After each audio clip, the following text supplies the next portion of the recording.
Reddit travelers. What is your creepiest hotel story? Story 1. Found a hotel in Yangon, Burma. The day we got there for pretty cheap. They mentioned the rates were low because maintenance was being done on several floors. We sleep fine, wake up, and head to breakfast. At breakfast, we meet some Germans who had also stayed the night in our hotel. They said they had not slept well because during the middle of the night, someone woke them up to move them from the floor they were on.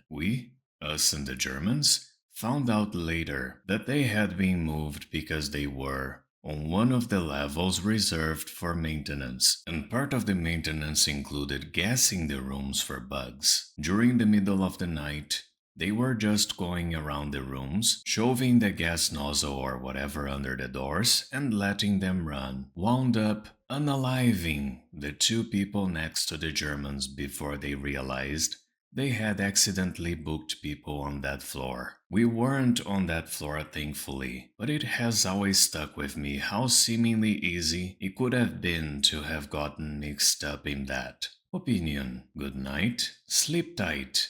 Don't let the bed bug asphyxiation spray end you at night. Story 2. In 1996, while air drying without any clothes on after a shower, lying on my hotel bed in Beijing with the curtains drawn, I received a call demanding I put on clothes. Opinion. They had a hidden camera but demanded you not to be undressed. They didn't find you attractive, I guess. Story 3. When I was 12, my family took a vacation to Europe. At our hotel in Rome, there was this amazing indoor pool, and being a child of my age, I would have spent the entire vacation there if I could. During one such swimming excursion, some random gentleman, I think probably around 40-something, comes over to me and starts tickling my feet. My mother is with me but is preoccupied with one of my other siblings. He speaks English as well and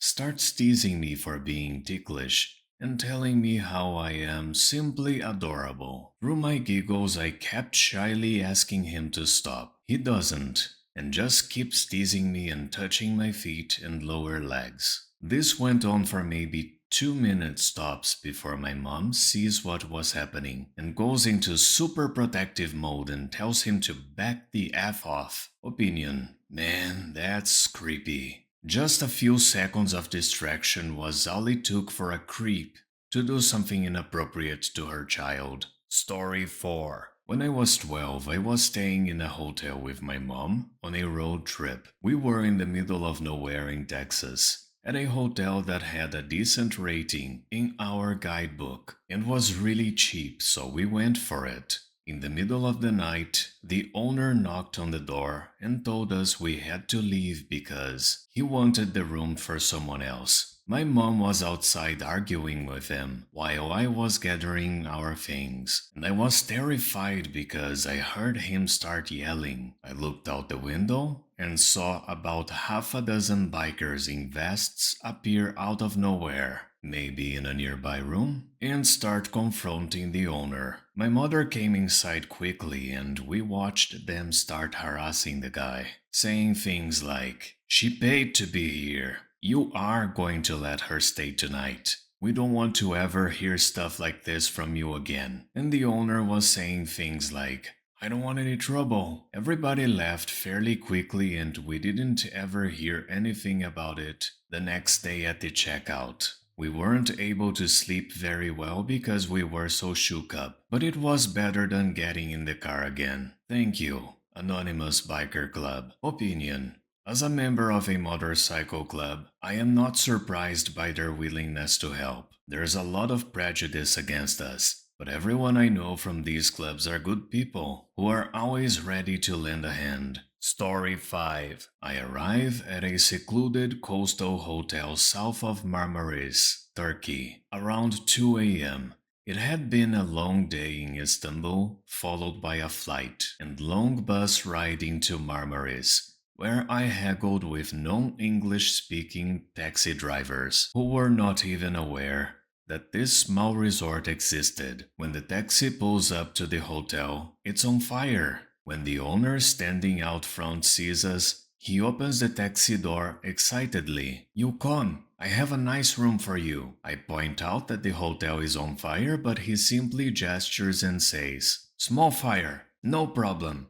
You come. I am utterly exhausted. I find myself following the owner into the hotel, stepping over fire hoses, waving away smoke, and passing firefighters as they run up and down a very nice staircase. We pause at the second floor landing, and the owner tells me, See? Fire only on this side of the hotel. This side has no fire. You come. My exhaustion removed every ounce of common sense, and I follow him to a room down the hall. The room is indeed fire-free. I quickly scanned the in case of fire message on the back of the door, checked the window escape, and promptly passed out with my gear and boots on. In the morning, I awake, alive, wondering if I dreamt the entire thing. I go down these smoky stairs, past the charred other side of the hotel. The owner is so happy to see me, still alive, that he eats breakfast with me.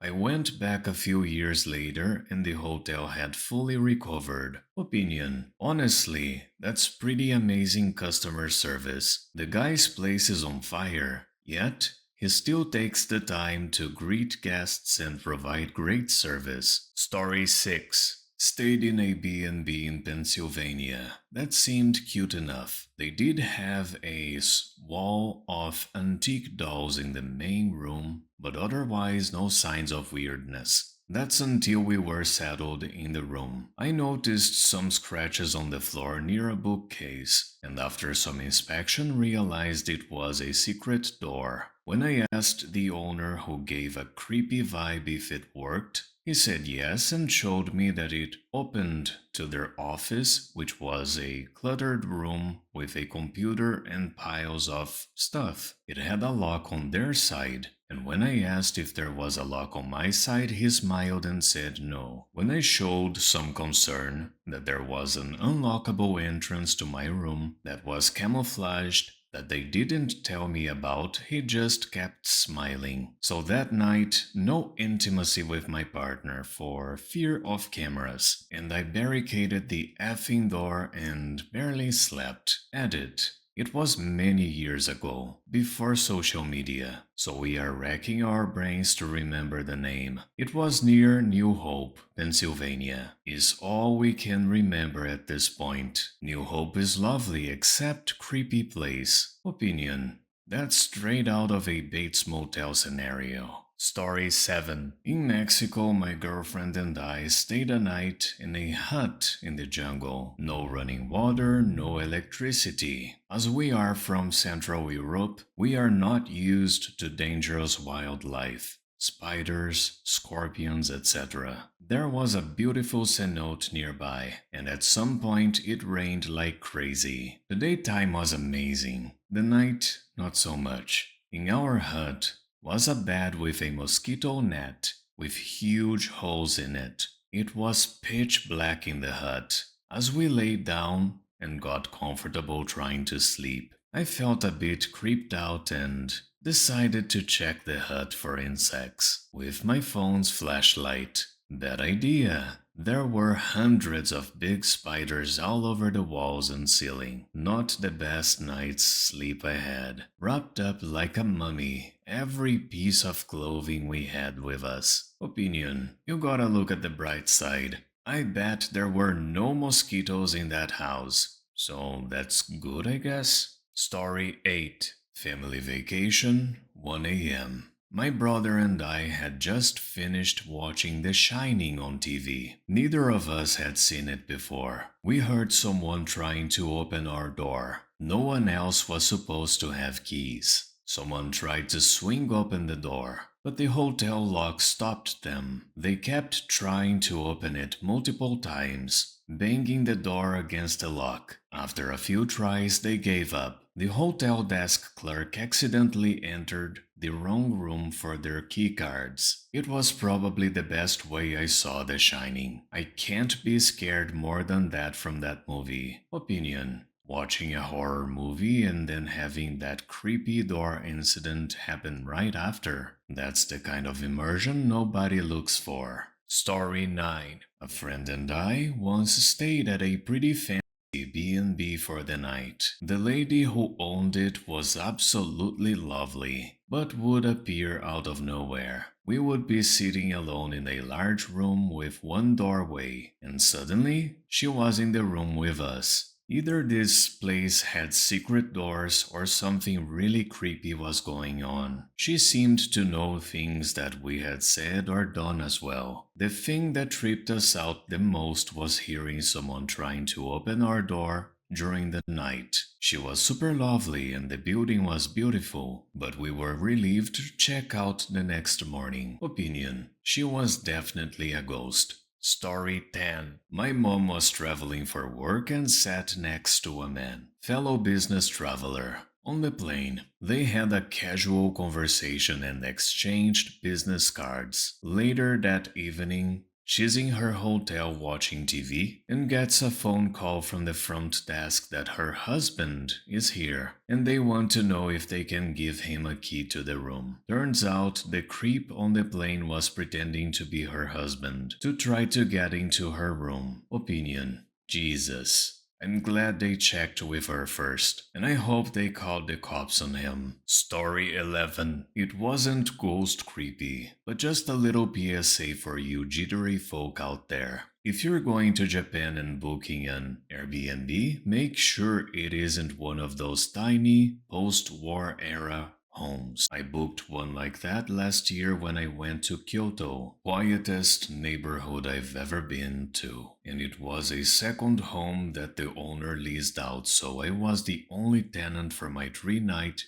stay. Everything was plywood, and because it was in a quiet little neighborhood, it felt like there wasn't anyone else for miles around. My room was lit by a single light bulb, haphazardly hanging from a ceiling that flickered occasionally, like in a cheap horror movie. Any movement caused creaks and bumps, and the cold air made those happen constantly around me as the plywood expanded and contracted through the day. I'm just lucky the ring didn't come out of the effing TV during my stay. Opinion: what a cozy place. Who wouldn't want to curl up and relax there? Story 12. Not really creepy, but staying in a North Korean hotel was nerve-wracking. You have the distinct feeling of being watched, even when the power goes out. Opinion: guarantee they were watching you. I don't think I could stay there.